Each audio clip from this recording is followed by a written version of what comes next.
Hi, this is Jack Stanley, and I wanted to have a little bathrobe conversation on John Adams and a touch of follow-up on John Quincy Adams.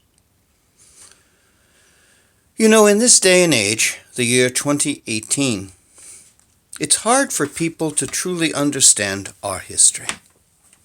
It's getting hard to get people to understand much of what happened in our history. But I will say that the United States of America owes a tremendous debt of gratitude to John Adams. You know, there are the pantheon of those that created this country. And you may say it was Washington, Adams, Jefferson, Franklin. This quartet was extremely influential. Now, granted, there was the second tier of individuals who did stuff. Lesser individuals like Hamilton, Burr,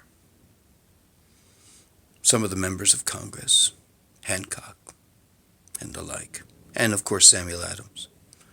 But these were nowhere near as influential as what John Adams was. John Adams is the Atlas of American independence.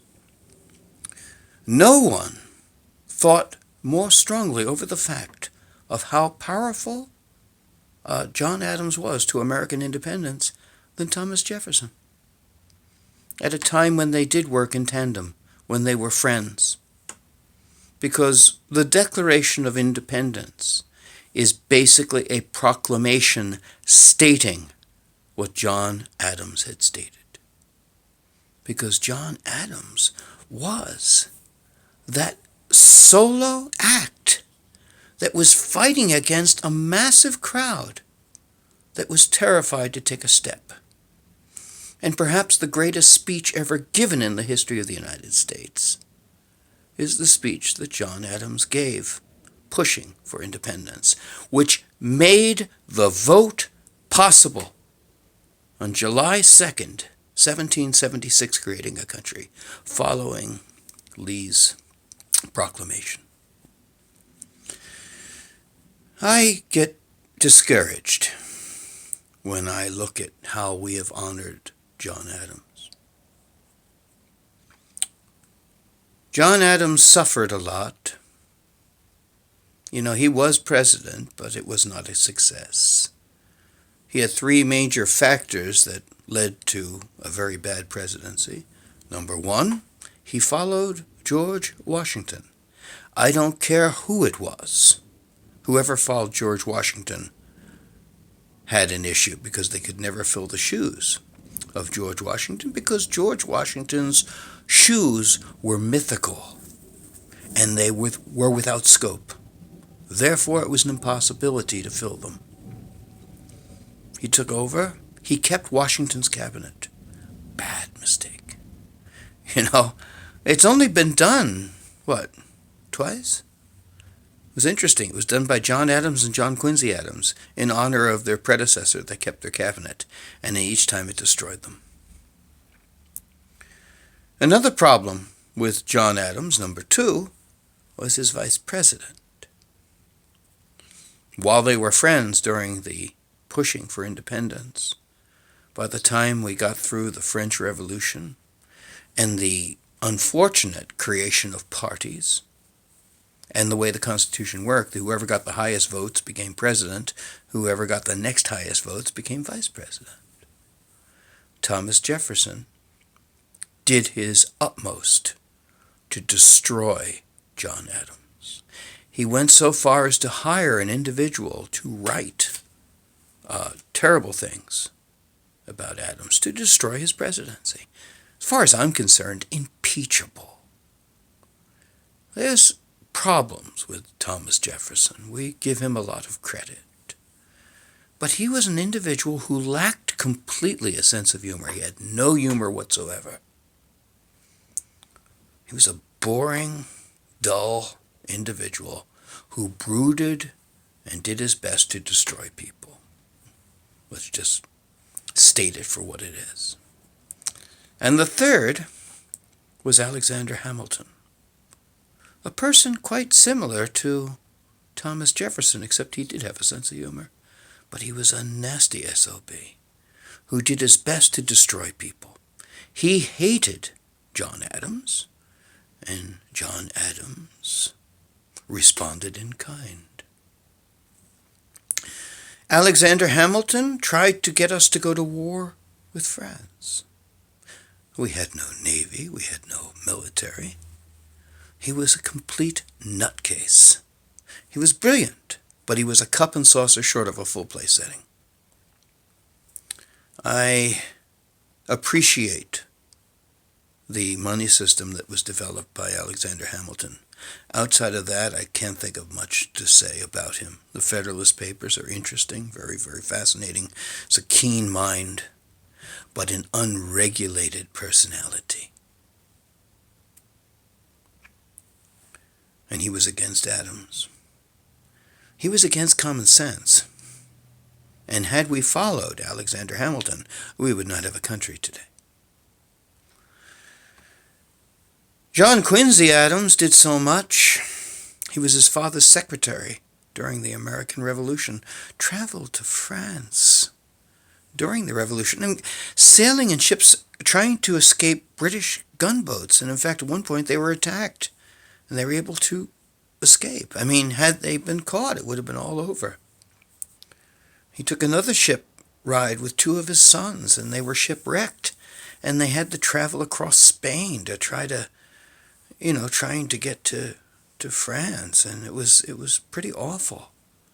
And they survived. They did all of this in the name of liberty, in the name of creating a country. Nobody, the only person who pushed as hard, the two, was Benjamin Franklin, who was in France, working as a diplomat, and George Washington as a military leader, fighting insurmountable odds, but not giving up. Neither would Adams, and neither would Franklin. Those are the three powerhouses of American independence. Jefferson sat out the American Revolution. Hamilton was the aide-de-camp to Washington and sat in the background. Didn't do much. The only time he did fight in battle was in Yorktown, and he did bizarre things that kind of confused the British. He drilled his troops in front of them, and they were just kind of shaking their heads trying to figure out what he was doing. It's sad that today John Adams and John Quincy are not recognized. Go to Washington, D.C. Where do you see monuments in their honor? Where do you see people sit there and say, my God, if it had not been for John Adams, would there be a country today? He's the man that nominated George Washington to be General-in-Chief. He wrote the Constitution of Massachusetts, much of which led to the development of the American Constitution, looking at what he did. He was our first minister to the Court of St. James, opened up diplomatic relations with King George III. John Quincy Adams freed the Amistad slaves, destroyed the gag rule, ended the War of 1812, was present at the Treaty of Paris in 1783, studied with Franklin and Jefferson, became known as Old Man Eloquent. And he wrote and developed the roadmap that Abraham Lincoln would follow to free the slaves.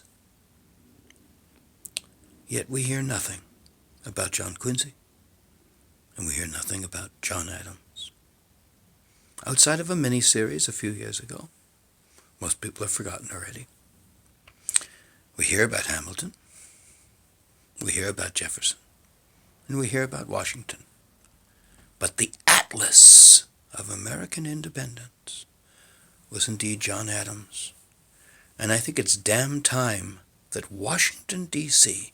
gets off his ass and says thank you and develops a monument. Because we owe John Adams and we owe John Quincy Adams a remarkable debt of gratitude.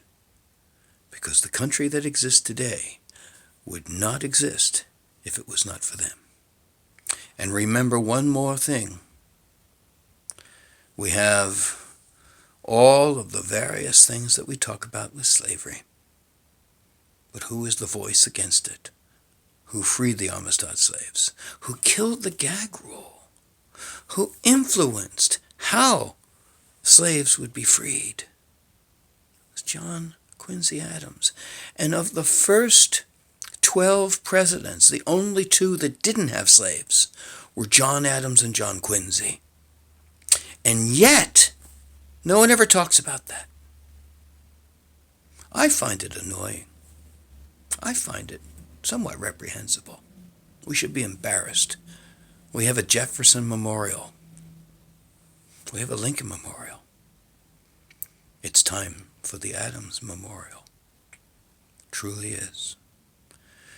You know, a few years ago, I think it was in 2014, I was in Quincy and I went to the crypt in which rests John Adams and John Quincy Adams and their wives.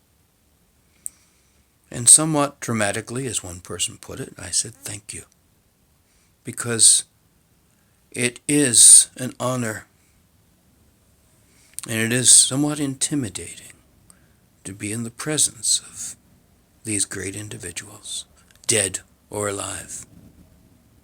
And so I end this with saying, thank you, John Adams, and thank you, John Quincy Adams, because this country is because of you.